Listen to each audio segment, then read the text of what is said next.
भी आपके सामने है। बहुत समय पहले यानी कहानी शुरू होती है। दक्षिण पूर्व एशिया के 10 नगरों, आसियान के 10 देशों ने आपस में एक व्यापार समूह बनाया जिसे ASEAN association of south east Asian Nations नाम दिया गया है। इन नगरों में थे, सबके नाम लिखे, Indonesia, Thailand, Singapore, Malaysia, Vietnam, Philippines, Myanmar, Cambodia, Laos और ब्रुनेई दारुसलाम। इन नगरों ने आपस में इतना मजबूत व्यापार किया कि इनका संघ एक बहुत बड़ा व्यापारिक केंद्र बन गया। यानी इन्होंने अपने लिए किया, लेकिन अब कोई भी देश संपूर्ण विश्व का इनके साथ व्यापारिक संबंध बनाना चाहता है, चाहे बायलिटरल चाहे अन्य प्रकार से। अब आता है जब इनके अंदर व्यापार की बड़ी संभावनाएं दिखी तो भारतपुर के राजा यानी भारतपुर यानी भारत भारतपुर और आसियान नगरों का समझौता होता है, AIFTA। तो राजा भारतेंदु यानी भारत में शायद रखेगा, राजा भारतेंदु यानी भारत ने 2009 में इन नगरों के साथ एक बड़ा समझौता किया। आप कहेंगे सर अभी तो आपने 10 पढ़ाया था, बताता हूं। समझौता हुआ है 2009 में, इसे AIFTA यानी आसियान भारत मुक्त व्यापार समझौता ये वाला कहा गया। यह समझौता 13 अगस्त 2009 को सिग्नेचर में आया यानी हस्ताक्षरित हुआ और 1 जनवरी 2010 से लागू हुआ। इसका उद्देश्य क्या था, यानी AIFTA 10 साल होने जा रहा है, तो आप पूरा टॉपिक यहीं समझ लीजिए। भारतपुर यानी भारत और आसियान नगरों यानी आसियान देशों के बीच गुड्स एंड सर्विसेज का व्यापार बढ़ाना है, यानी गुड्स सर्विसेज आपको पता है। भारतपुर ने क्या सोच के यह काम किया, तो भारतपुर यानी भारत ने सोचा हमारी अर्थव्यवस्था भी इससे इन देशों के साथ वस्तु एवं सेवाओं के व्यापार से मजबूत होगी और हम भी इन नगरों से सीखेंगे और फिर इसी सीखने की पद्धति को लेकर के अन्य क्षेत्रों के साथ भी हम व्यापारिक संबंध इसी प्रकार के बनाएंगे। लेकिन उद्देश्य पवित्र था, समय के साथ चीजें उल्टी होने लगी। कहानी की समस्याएं यानी अब क्या क्या समस्या आ रही, ये वाला पार्ट AIFTA के साथ। तो समस्या क्या क्या है, पहला है असमान व्यापार रियायतें। क्या है, असमान व्यापार रियायतें, यानी भारतपुर ने आसियान नगरों के लिए आयात शुल्क इंपोर्ट ड्यूटी कम कर दिए। अब देखिए, यानी हमने भारत ने क्या किया कि इनके लिए पहले इनका माल आता था तो हमारे यहां बिकने से पहले इस पर 2 रुपए का इंपोर्ट ड्यूटी लगती थी, अब उसने कम करके 1 रुपया कर दिया ऐसा। लेकिन आसियान नगरों के पास पहले से ही कम शुल्क थे, आप देख सकते हैं। यानी आसियान देशों को हमने पहले से ही इतनी रियायतें दे रखी थी कि FTA में आने के बाद ये रियायतें और ज्यादा हो गई। यानी पहले ही उनका माल भारतपुर यानी भारत में सस्ते में आता था, जैसे इलेक्ट्रॉनिक्स, स्टील और दोपहिया वाहन। मेरे प्यारे बच्चों, अब और भी इनको इंपोर्ट ड्यूटी में छूट मिली तो ये इस प्रकार के सारे सामान भारतपुर यानी भारत की बाजार में भर गए। अब भारत के लोग, भारत के उत्पादक क्या करेंगे मेरे प्यारे बच्चों। तो एक समस्या ये होगी, पहली समस्या। दूसरी, रूल ऑफ ओरिजिन का दुरुपयोग होने लगा।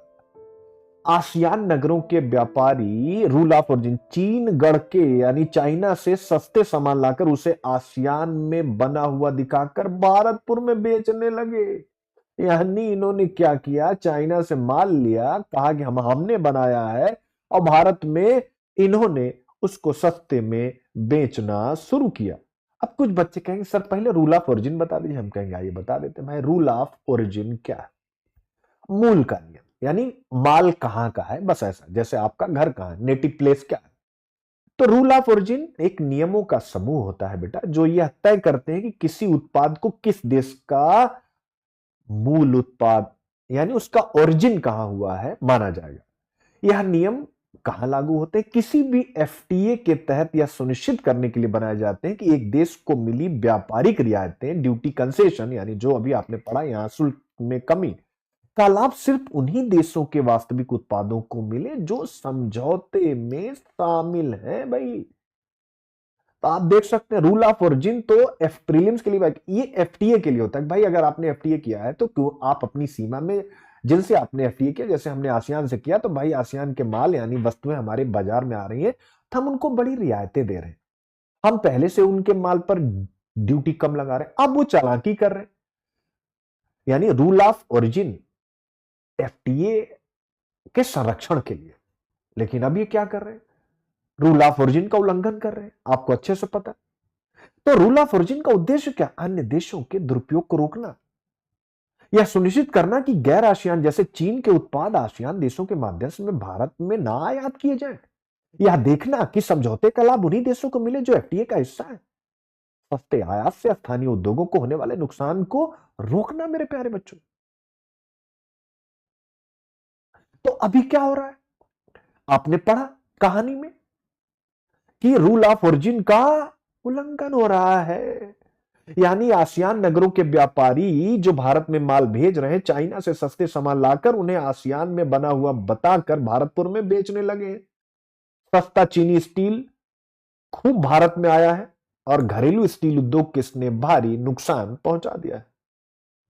बियत नगर यानी वियतनाम की चालाकी, ये भी आप देख लीजिए। आसियान नगरों में बियत नगर ने भारतपुर से सबसे ज्यादा लाभ उठाया। बियत नगर यानी वियतनाम ने चाइना +1 रणनीति अपनाई है, जिससे वह सस्ता सामान बनाकर भारतपुर को बेचने लगा। चाइना +1 यानी कि ऑब्वियस है, जो एमएनसीज हैं वो वियतनाम में भी आए और अपनी फैक्ट्री लगाए। अब कंपनियां जा रही हैं, सस्ता माल बना रही हैं और फिर वो भारत के बाजार में सस्ते रेट पर आ रहा है, आप देख सकते हैं। इससे हमारे घरेलू उद्योगों को नुकसान हो रहा है। भारतपुर के यानी भारत के स्थानीय उद्योग जैसे इलेक्ट्रॉनिक्स, फार्मा, स्टील अब आसियान नगरों से प्रतिस्पर्धा नहीं कर पा रहे। भारतपुर का व्यापार घाटा, ट्रेड डेफिसिट आसियान देशों के साथ बढ़ गया। ऐसे में राजा भारतेंदु को यानी मोदी जी को चिंता हुई। कुछ वर्षों बाद राजा भारतेंदु ने अपने मंत्रियों से कहा कि भाई आसियान नगरों के साथ यानी ये आसियान देशों के साथ व्यापार घाटा बढ़ता जा रहा है, यानी उनसे हम ज्यादा माल ले रहे हैं, कम माल भेज रहे हैं, हमारे उद्योग बंद हो रहे हैं और वे हमें ही सस्ता सामान बेचकर अमीन बन रहे हैं। हमें इस समस्या का हल निकालना होगा। अब मंत्रियों ने सुझाव दिया।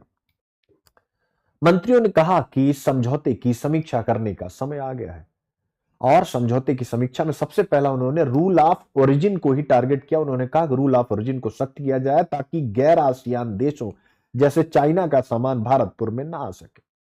दूसरा, भारतीय उत्पादों जैसे फार्मा, वस्त्र और ऑटोमोबाइल को आसियान नगरों में उचित बाजार पहुंच मिले, इसके लिए हम उनके साथ समझौते को चेंज करें।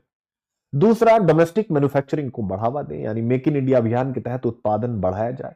इलेक्ट्रॉनिक्स, स्टील और फार्मा जैसे क्षेत्रों में क्षमता विकसित की जाए। तीसरा, निवेश के अनुकूल माहौल बनाया जाए, यानी हम बहुत से टैक्स फ्री जोन, अब देखिएगा स्पेशल इकोनॉमिक जोन तो आपको पता है, ऐसे ही अब टैक्स फ्री जोन बनाए जाए। भाई यहां पर जो भी गतिविधियां होंगी अरे भाई उन पर कोई टैक्स नहीं लिया जाएगा। तो टैक्स फ्री जोन और स्पेशल इकोनॉमिक जोन बनाकर फॉरेन इन्वेस्टमेंट आकर्षित किया जाए, जिससे हम ढेर सारे उत्पाद बना सकें, अच्छे बना सकें, जिससे आसियान की बाजारों में हम पार्ट दें।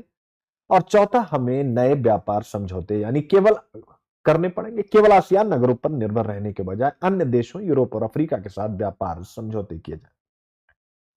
आई होप आप समझ गए हैं मेरे प्यारे बच्चों।